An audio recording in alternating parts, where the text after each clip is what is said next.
Okay, I'm going to try this again. I had a little sound problem. And quit. Don't even start. Don't even start. Y'all give me a thumbs up if you can hear what I'm saying right now. I'm going to read y'all a story. I'm going to read everybody a story. Not going to be very fancy. There you go. Whoever it is, can you hear me? A thumbs up if you can hear what I'm saying. Les, can you hear me? All right, good. I'm going to read y'all a bedtime story. Okay? Stop. Knock you down from there. She'll start barking during my deal. Okay. Okay. The school day at Brigham City was like any other day. The autumn leaves were ablaze with color as the first taste of winter eased across the mountains and the cool, crisp air of the Rockies invigorated the populace. In an area steeped in tradition, the approaching holiday season filled it with anticipation of food, family, and friends. Thanksgiving and Christmas were not just happy holidays here. There was a living link to the past, one that could be touched, smelled, and felt. So real you could almost hear the creaking of the wagons bringing the original settlers through the mountain passes, forging a life out of the desert and a salty lake. New Baby had come here too. His real name was Stephen. But since he was the youngest of five, his nickname was simply New Baby. Of late, he insisted on being called Babe, but somehow the original name stuck. All his life, New Baby had to watch as his older siblings got on the big yellow bus and ventured off to a mysterious place called school. He languished, waiting for the day when he would be a big boy, and he too would be found worthy to mount the steps of the grand vehicle and take his place among the giants in school.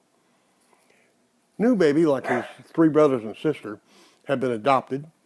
His mother had fallen into transgression back in Texas, where he'd been born, and his grandmother had taken the charge, adopting all of them, giving up a very prominent real estate career, and relocating to the Great Salt Lake.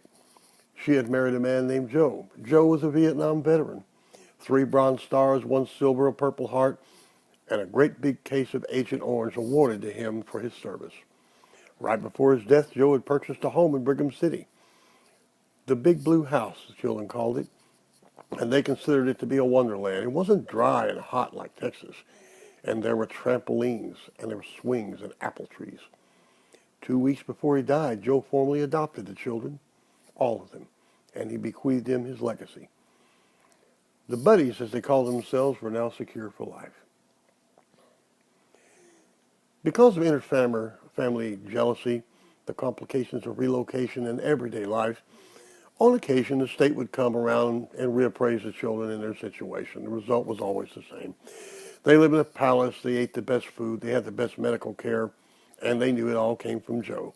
New Baby missed Joe. Back in Texas, Joe would go to his woodshed at Christmas, and he would make toys. The last Christmas found Joe in a national cemetery in San Antonio, Texas. New Baby ended up pounding on the door of the shed, waiting for the toys that would never come. Although he didn't quite comprehend the gravity of the situation, he somehow pieced together that his relocation to Brigham City was a kind of closure. And besides that, Texas seemed so much farther away than heaven. At any rate, he was now in school. Thanksgiving would come, all was good, all but one final little bit of business. In order to tie the knot and finish the business in Texas, the state of Utah had to have one more wellness check for the buddies. The very reason their birth mother had lost them was a tremendous tale of abuse that had left them scarred. All but New Baby. He had come to live with grandmother the day after he was born. And all he'd ever known was woodsheds, toys, and apple trees. Today was the day of the final interview. Naturally, it fell upon the girl, the oldest, to be drawn into the office for the meeting. She was 9, and she'd done this before, so it was no big deal. That is, until the final bell rang. You see, she had a duty. She was told to pick up her little brother every day. She told that to the 2 caseworkers and the principal. And she said, I have to pick up the New Baby to take him to the bus, because New Baby would be ferried to the Boys and Girls Club where he would play basketball after school.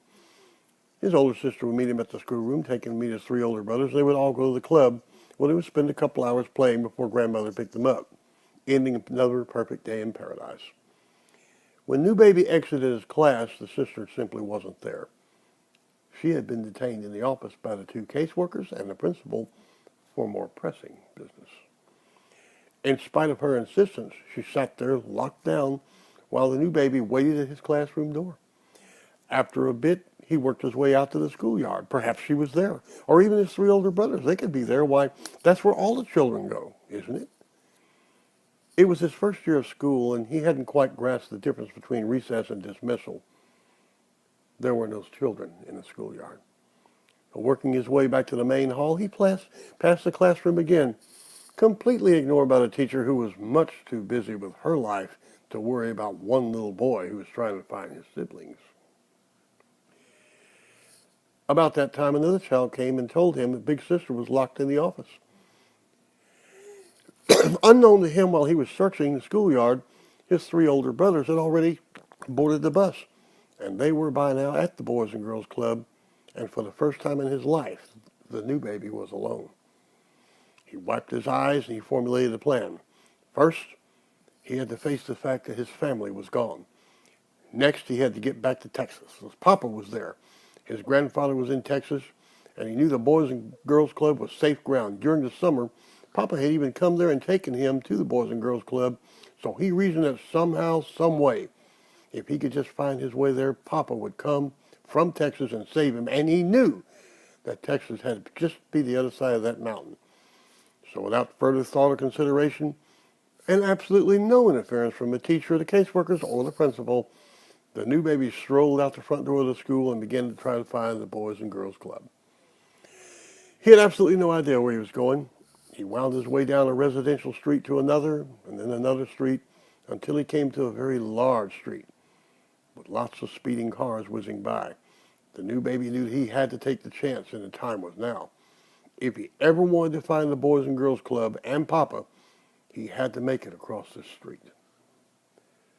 So he lunged into the traffic. Miracles appear when we least expect it. Somehow the new baby got across 4 lanes of traffic during rush hour, only getting brushed by one car. But his very presence there alarmed the motorists, who stopped and secured him. By now, the fine public servants back at the school had finally become alarmed. The grandmother was there, and in short order, the new baby was back with family and at the big blue house.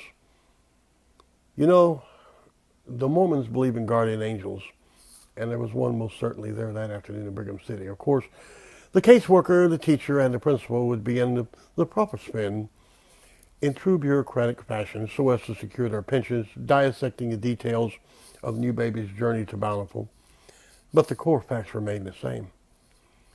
A 6-year-old child walked out of a public school unimpeded, and he strode into traffic because the people who were charged with his care and protection were just too darn busy to be bothered.